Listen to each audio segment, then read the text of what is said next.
directly to our global audience. We have Dominik Rose with us, and Dominik is the Director of Customer Success Engineering with LeanIX. He's going to talk to us on how to gain control of your cloud native stack. So, Dominik, what a pleasure to have you with us. For those of you who don't know Dominik, he has found his sweet spot between business and IT and has helped customers grasp and leverage technology fully. He's with LeanIX now for 6 years, has seen the company growing from 2 individuals to more than 400 employees, and he currently drives LeanIX Cloud and Microservice intelligence products. Now, beyond all of that, he's the proud father of 3 very agile and lively kids. So, Dominik, wonderful as usual to have you with us. Very much looking forward to your presentation today. Thanks so much, Jose, and welcome to all of you. Thanks so much for the pleasure to open this conference. I wish a great conference to each and every one of you, and I fully trust that it would be tremendously insightful and frictionless organized. So big thanks, Jose, and yeah, you introduced myself already, so we can dive into the topic directly. I'm really looking forward to give you some insights, first of all, from our very own. When you talk about cloud native, it's often still a buzzword, and I'm trying to demystify it a bit to you today by actually giving some insights about what's behind the IT of a scale-up. We are right now roughly 100 people in product, and we run a microservice landscape successfully on Azure, on AKS, since a couple of years, but obviously it has been a rough journey, and I want to share some insights. And then I want to set it a bit to you in perspective. So what did we learn working together with our customers? Where do we see the industry going in terms of enterprise architecture, in terms of business transformation, and also in terms of cloud native governance? I want to invite you to have an open discussion in the end about what you witness and how this maps into your reality. So the theme that I brought for today is the theme of an elevator. And one of you, some of you might have seen this or might have heard this theme in the recent time. When you talk about architecture in modern corporates, ideally you are equipped to go to the boardroom to talk about digital strategy, and the next minute you go all the way down into your machine room to talk Kubernetes and to talk microservices. Obviously, this is not a reality, but to some extent, this is a journey that I want to take you on. Where do we stand in terms of software industry? And again, I try to go a bit beyond the buzzwords here. It's interesting to see industry leaders around cloud native, like Casey Hightower, giving a bold statement last year to say, hey, forget about microservices, monoliths are the future. Obviously, this is to some extent the case and to some extent not the case. It is a direct affront towards this silver bullet that we often see in software architectures. Everything that I want to solve, I can solve with a microservice architecture. And this is obviously not the case. And microservice, as you all know, as any architecture pattern, they have a lot of complexity and a lot of caveats attached. But I really like the quote by Andy Jassy that it's still in 2021 a choice that you can make, that every of you in your architecture and transformation role can make, whether you want speed as a business or whether it's not important. And it's quite funny if you think about the moment Andy Jassy took over beginning of the year. That's the largest retailer in the world with some public cloud division, actually turned into the largest software company or largest cloud company in the world with a retail division. To me, this was a very astonishing moment to see, wow, software is really eating the world. So if I say cloud native and cloud adoption can still make a difference, there's evidence. And if you look into Gartner, for example, this is from this year, in mid-sized enterprises, there's still a lack of utilization from cloud native, leading you to the perspective that if you're able to embrace DevOps, if you're able to embrace microservices and containers, it can still be a competitive difference maker in 2021. And I really would encourage you to go to the website of the CNCF, the Cloud Native Foundation, and look into case studies, obviously into the case studies of Facebook and all the likes, but even more important, of the case studies of Adidas and SAP and MasterCard and other non-digital born companies who successfully have transformed with using technology. And actually this is reflected also in the professional view and the developer view. If you ask Java developers these days, then obviously they know about microservices, and obviously they adopt microservices. There are other terms out there in the industry today, but the concept of microservice is a known one.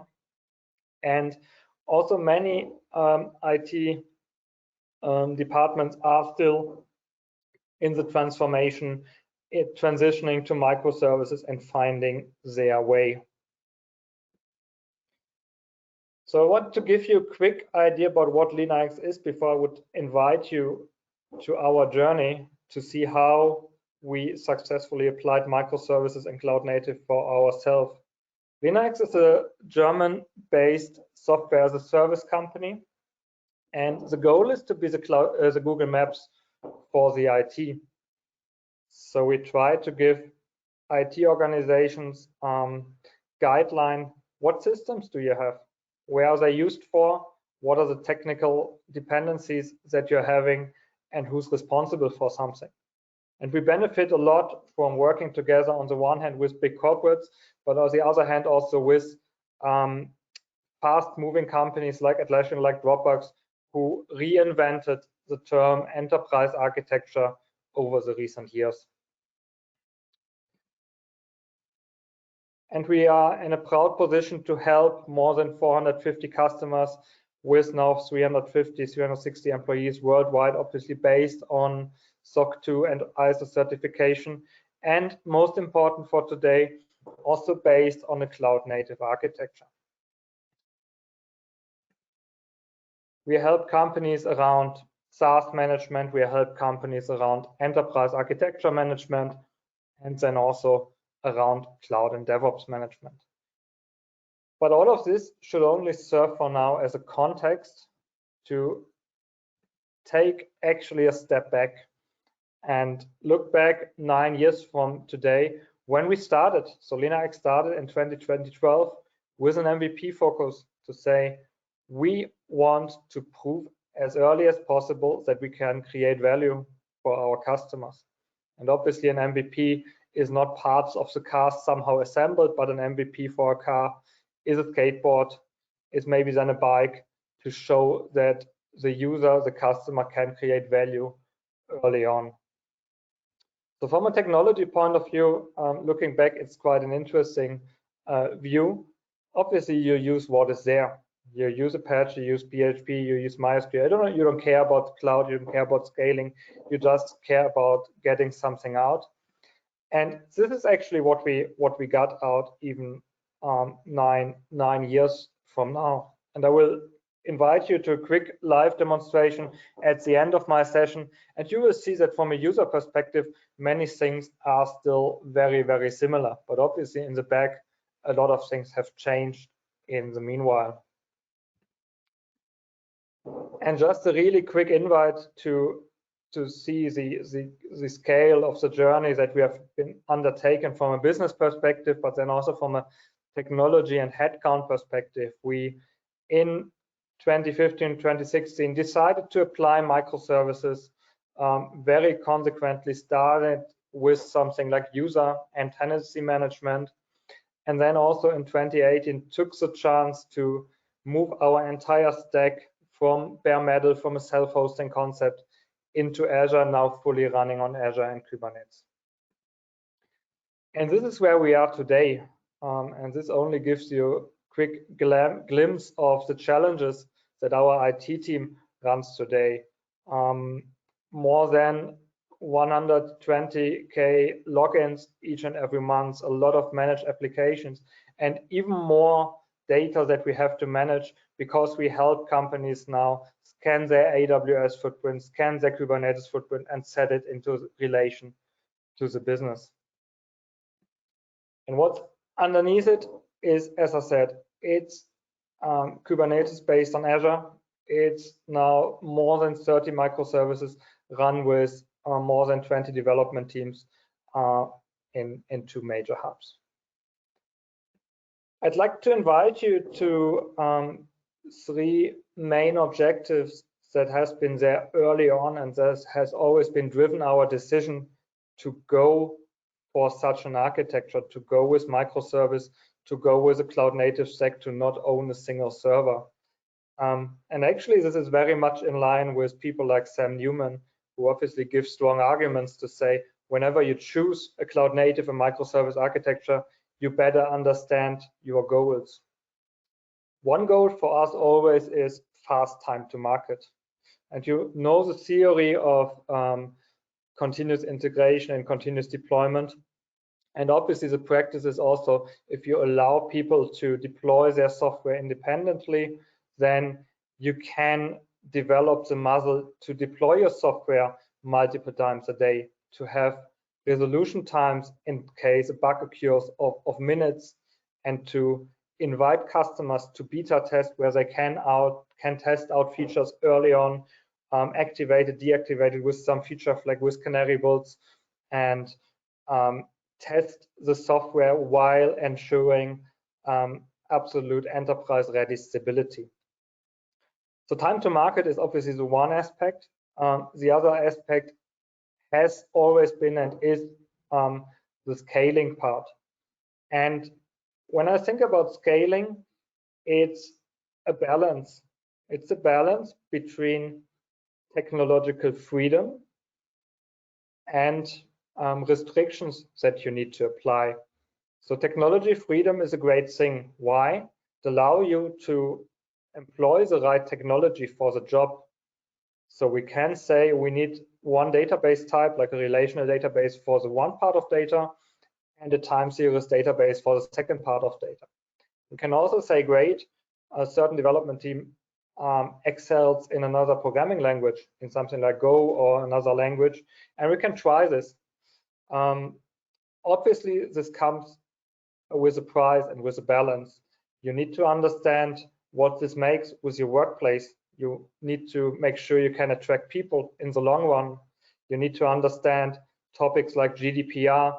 You need to understand topics like ISO and SOC 2, and they are all mixed in this.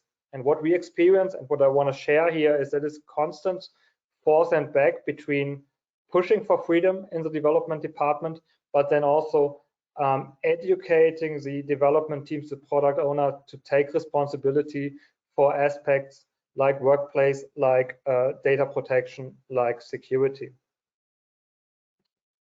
And then finally, it's obviously also a topic about efficiency and a topic around prioritization when you are in a fast-growing mode and when you are running such a big architecture. It's about understanding where you can use technology, where you can use Azure and Kubernetes, for example, to save money or to act towards efficiency. But there are always trade-offs. There are trade-offs for costs regarding building new features and other things. And we made it a clear learning for ourselves that making those trade-offs visible, actually even tagging the effort in development teams, what has been a new innovation, what has been a sales commit, what has been something that we did, for example, for some governance aspect, helped us to objectify the choices that we made around our backlog. and around evolving our landscape. So if we abstract a bit away, so this is LeanIX story, and I will share some insight into our tooling at the end of the session, but this is the LeanIX story so far. If we abstract it a bit towards a standard, a normal enterprise price those days, then obviously you guys have options. And I'm not an illusionist. It's 2021, and we see a lot of applications still run on-prem. So if I'm working with insurance companies, with banking companies, there are mainframes out there, and for a good reason. They are reliable, they are stable. Obviously, infrastructure as a service is a very, very valid option when you run your software. In the end, you know, it's economy of scale. So it's about AWS or Azure, they can run your machines much more efficient, much more secure than you can do. And then obviously software as a service is a topic as well. More and more we see the trend that IT organizations trust software as a service providers like actually LeanIX to say, I don't want to have anything to do with the development. I want to have an eye-level partner who can provide the software. But obviously it's all about providing business application, providing value to the business in a way that is resilient, that you can react to changes in the market. And we have seen this, obviously everyone has seen this with COVID, that disregarding how you are hosting your application, they need to be manageable.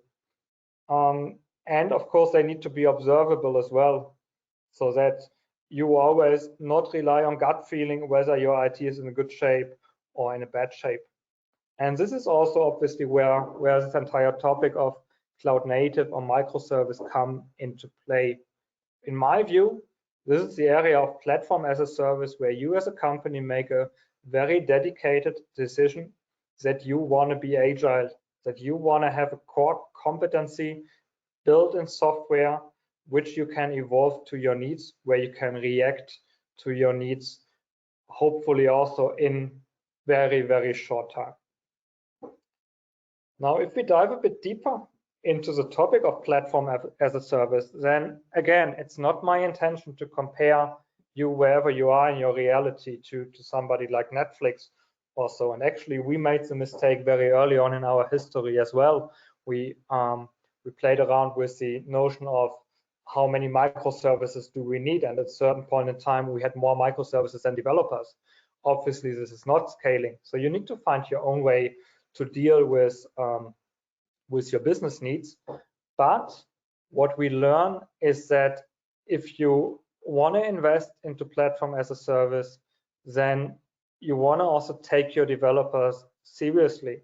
And one part of this is, if all about development is about automation, it's about DevOps, it's about infrastructure as code and all the other great trends there, then you can't force people to document things manually.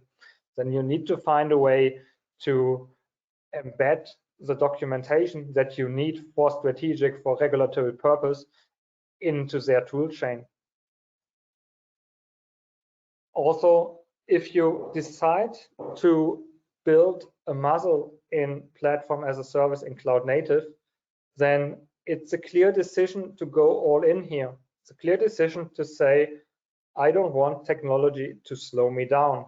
And this means you challenge legacy databases, you challenge knowledge silos, and step by step really try to optimize your landscape. And again, it's a business choice, it's not the technology choice. Also, it's important not to rely on gut feelings. This is something that we use with LeanIX also since a very long time, and I'll show you some examples again in a second. It's about relying on evidence and on science that software engineering in 2021 can be measured whether this is efficient or not. There's great work around mean time to recovery, around deployment frequency, around lead time, the time you take from an idea to value for your customers, and around failure rate, that those 4 metrics give you a clear indication whether your software development is in a good shape or not. This is by no means the message that deployment frequency, for example, is the only thing that counts. No, it's about the balance. If you deploy 100 times a day and 99 deployment go into failures, you haven't won anything. But the combination, the correlation of a high deployment frequency with a low failure rate is something that says a lot about your capability to run your DevOps operation successfully and efficiently. And again, in 2021, we must not forget that technical things have business impact. And my pet examples in these days, it's around Elasticsearch. They changed their licenses beginning of the year. You probably have witnessed. They moved away from an Apache license into an own license.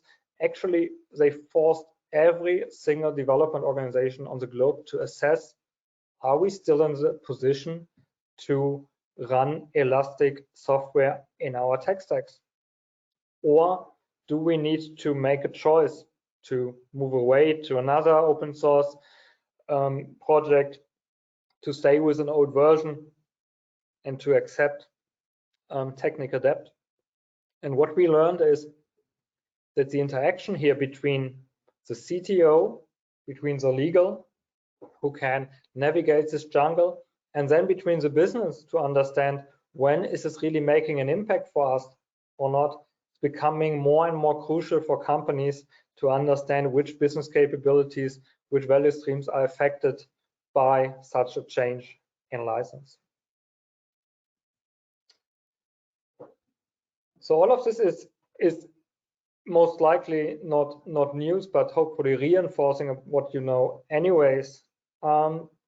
Now let's look into the how, because this all is great, but how can I get this data together? How can I step by step build up a documentation, build up a backbone for my development department, which gives me transparency around my software, which sets me in the position to establish enterprise-wide KPIs like deployment frequency, and which also set me in the position to then level up processes like the management of open source libraries.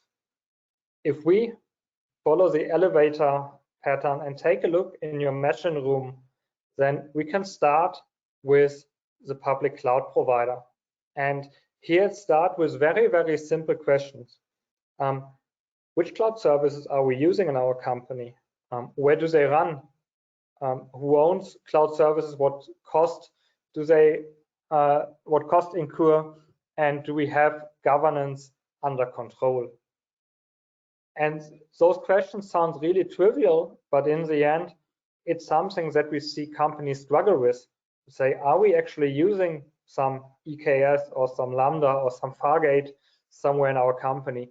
Who's actually responsible for this virtual machine, which cost us XYZ amount of dollar last month? Okay, I found the technical owner, but who's the business owner? And is this justified or is this not justified? And the very foundational things like, for example, a cloud tagging policy can make a difference to companies to all of a sudden understand how the different cloud environment are tied to the business. And for example, understand whether you are using some cloud services in the US that you must not use because you're hosting European customers on this. This is something which we support based on providing visibility for AWS, for Azure, for GCP, and reconciling those data all together. And also, again, just to repeat, the very, very basic and foundational task of setting up a cloud tagging policy is something which we still see organizations struggling with. And just to repeat, it's nothing which is like a workaround or so.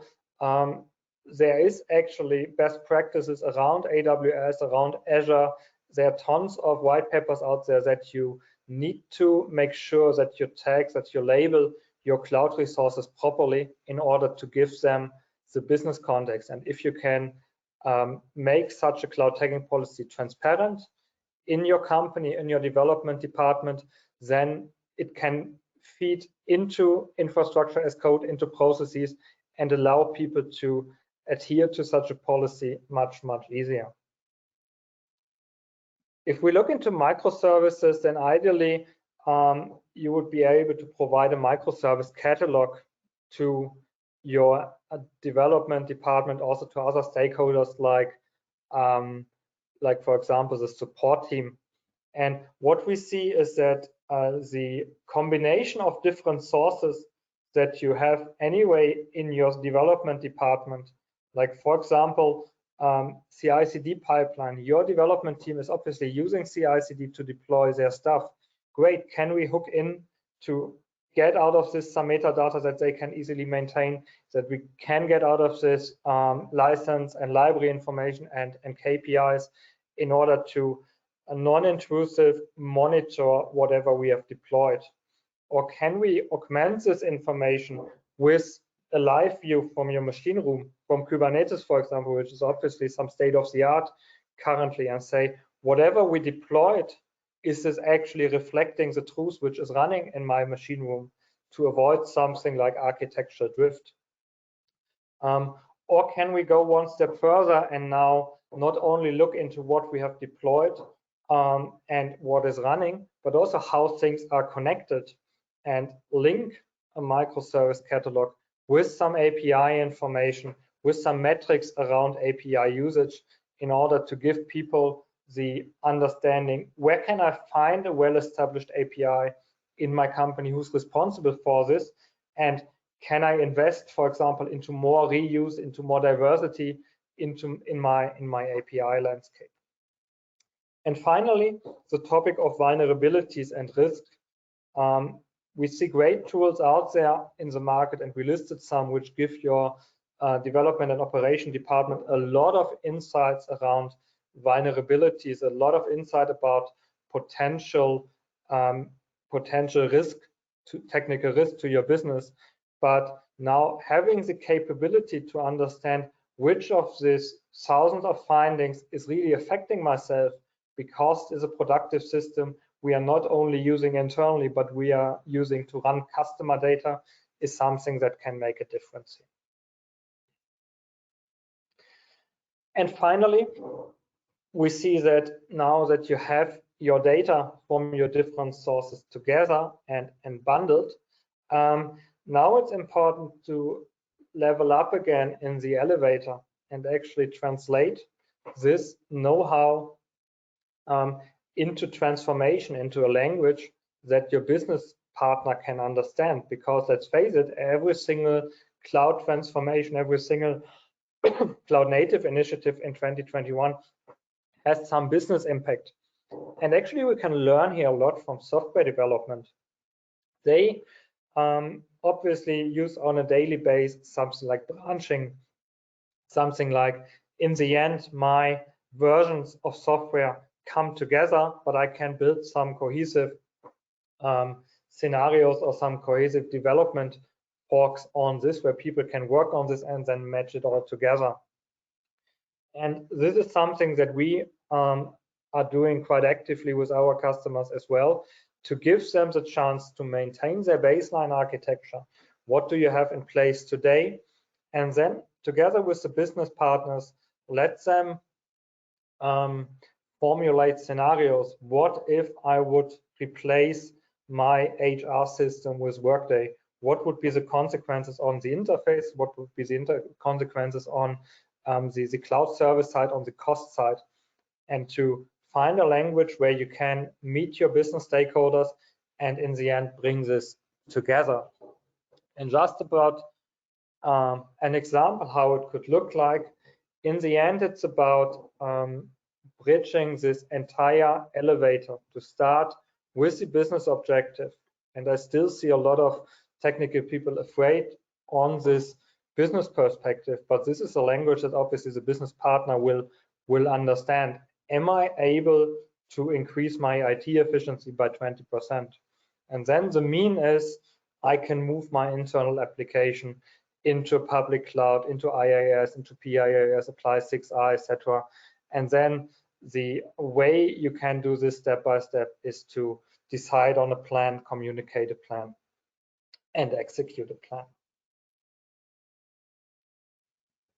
Yeah, so this was a bit of the tour, just to summarize really quickly, from our own architecture, from some challenges we have, and then step by step turning into what can you do in your very own IT department, where can you find some data, how does it relate to sourcing options that you have, and finally also to migration. If we now quickly look 5 minutes into practice, and I can share you some ideas how we actually do this in our very own setup. So bear with me while I'm quickly changing the sharing here. So Jose, can you quickly confirm that you're seeing some nice KPIs right now? No, right now we still see your live demo screen. Yeah, there we go. Now we see the right screen. Fantastic. So this is essentially a view into our own deployment frequency. So this reads like last Tuesday, we deployed a couple of services live into production. If I would look right now into what's going on just as of now, I see that actually a minute before some people have deployed some services, in this case an artifact or a micro front end, and I can see if I now, for example, look into this one, I can see the different people related to this work in our organization. And even in a 100 people product organization, it's really a value add to see who's responsible for something and to whom do I talk, for example, from an escalation from a product point of view. Yeah, and those information are now brought in from CI/CD or from Kubernetes to understand what other artifact is this team actually responsible for, or which domain is this team supporting. In this case, it's a domain we call standard reports, which fall into the reporting area.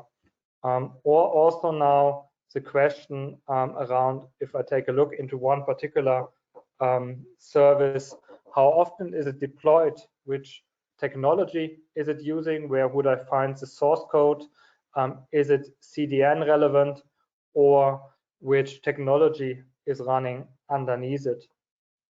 And finally then the linkage to the software libraries that I'm using here and the license that is used, where I can then get the information whether this is approved in our company or not, or can link this information if it's not approved back into our business. And on the other hand, just to end up again with this pattern of an elevator, on the other hand, the opportunity that we give to our customers to say, if I would now go to the C-level and understand what is my objective for a company, where do I want to go, what are the owners behind objectives, and how is it mapping to my business capabilities, and then finally connecting this business capabilities, this landscape, actually on a planning view, on a timeline, to say if I, for example, would carry my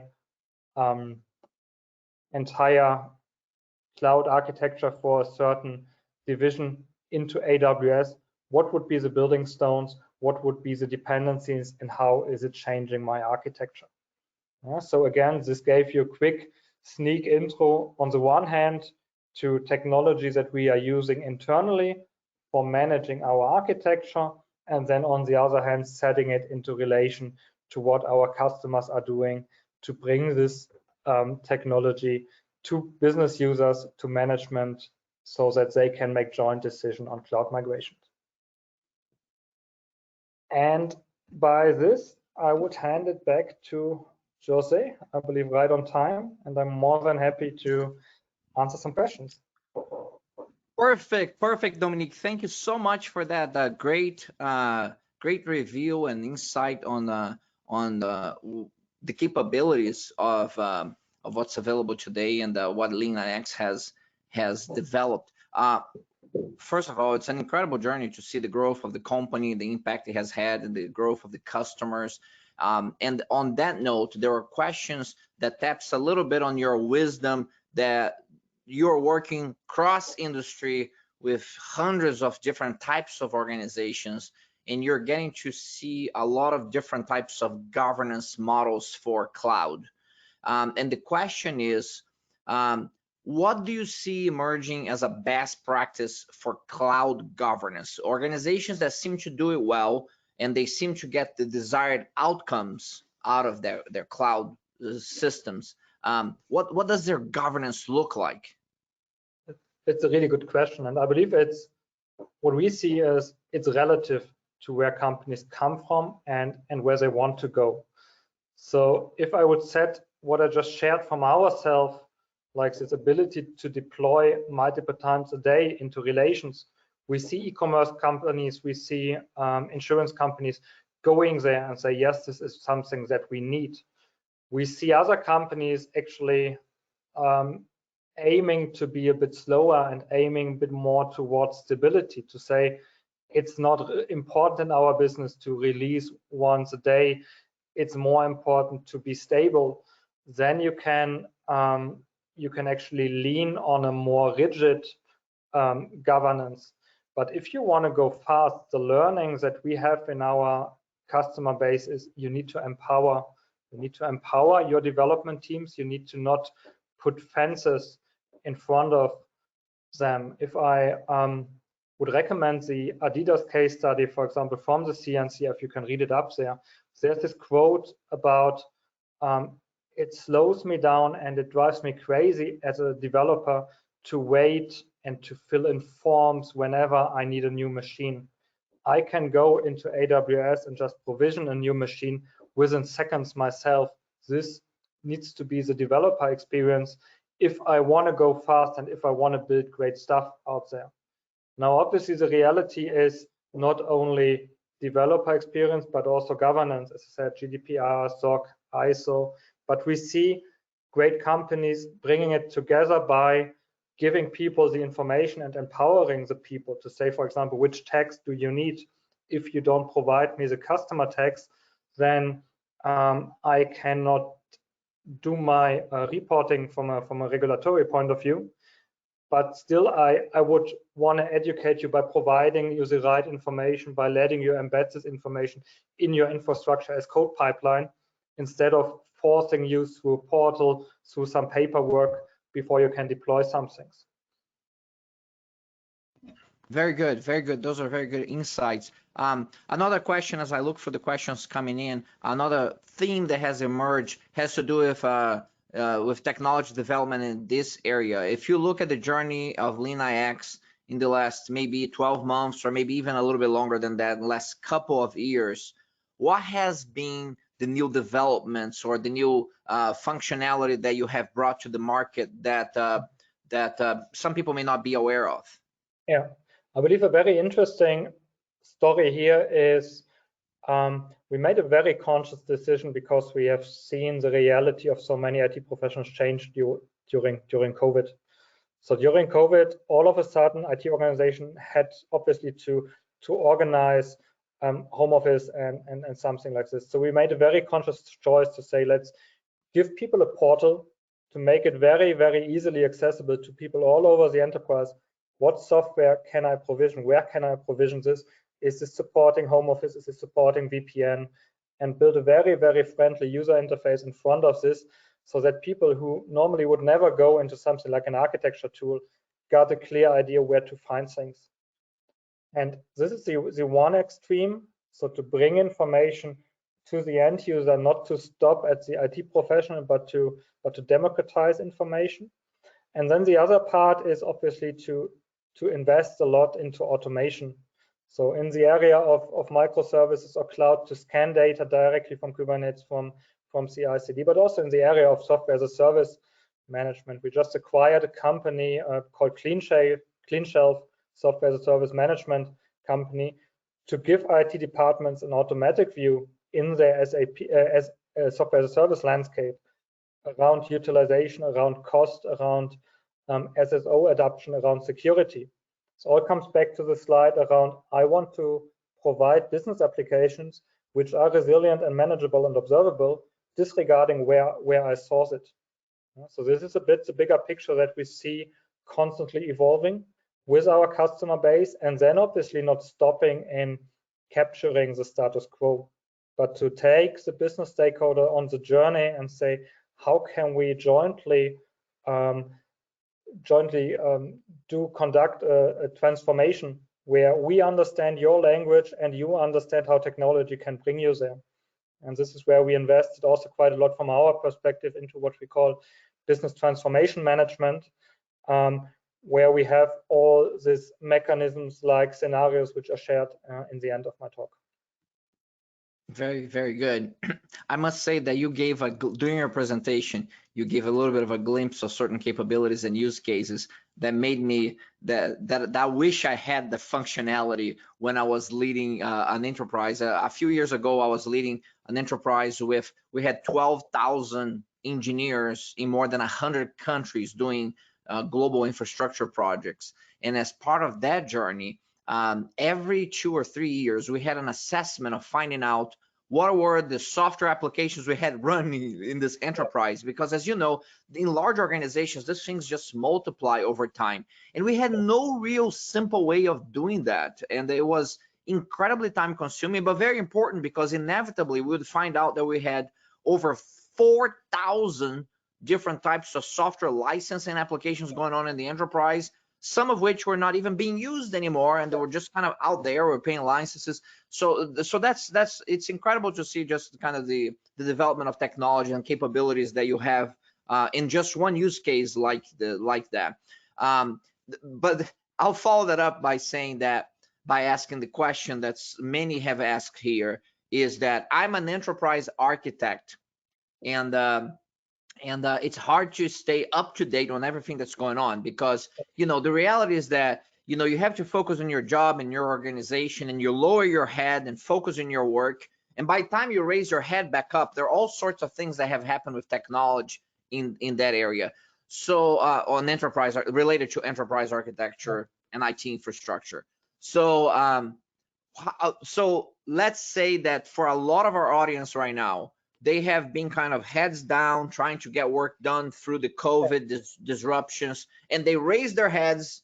It's been like 1 or 2 years since they have raised their heads, and they're looking around, and what should they be aware that has changed? What has changed in the last couple of years, or maybe things that are going to happen the next 12 months that you think that enterprise architects must be aware of these things? Yeah, I believe the number one message is that the landscape or the surrounding of enterprise architects in companies has so much evolved over the last, let's say, 2-3 years. We see a lot of companies with cloud centers of excellence nowadays. What are they doing? Actually, they are understanding the business risk from cloud. They are understanding how to set up a landing zone best for business success. Modern DevOps is all about not focusing on technology only, but it's focusing on business and understanding business. And then when we listen to leaders those days on conferences, they talk about technical platforms, they talk about technical capabilities around business or about business capabilities.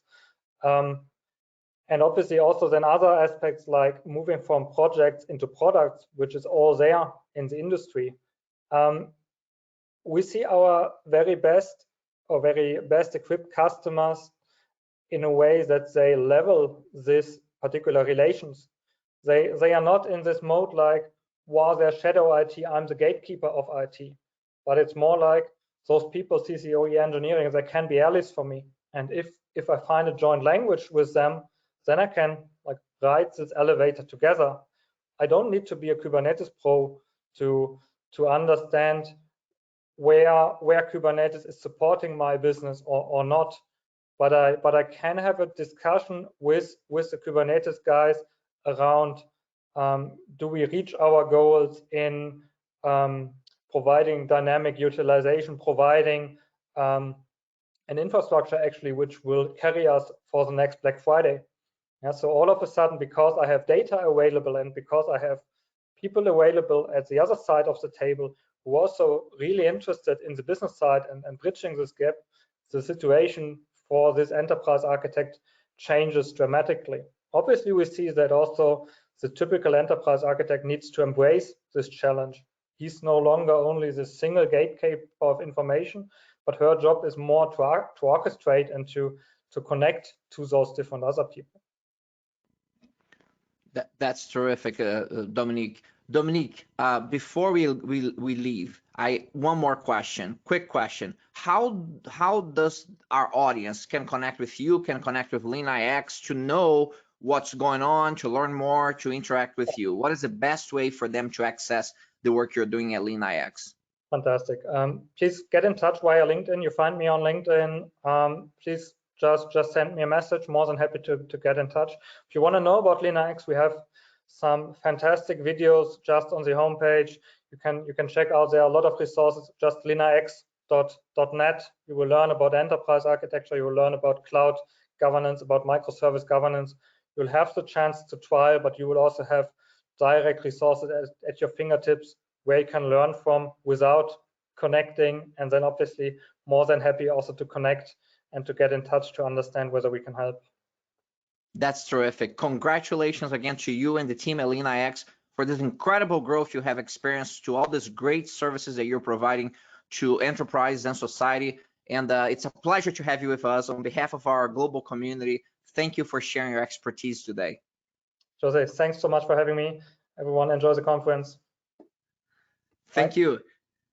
Ladies and gentlemen, that was Dominik Rose, the Director of Customer Success Engineering for LeanIX, directly from Cologne, Germany, to the world. So what a great start to understanding the technical aspects of this journey of for IT infrastructure and cloud strategies that we got from a real expert that's developing the solutions today. Now, at the top of the hour, we're going to take a break now, and at the top of the hour, we're going to come back with the Managing Director for Enhance International Group, who works with organizations of all sizes, from smaller organizations to Fortune 50 organizations, accelerating innovation, accelerating value creation with those organizations, and building a resilient digital ecosystem. So Jim is going to be with us. He's going to lead us from in this journey on how great enduring organizations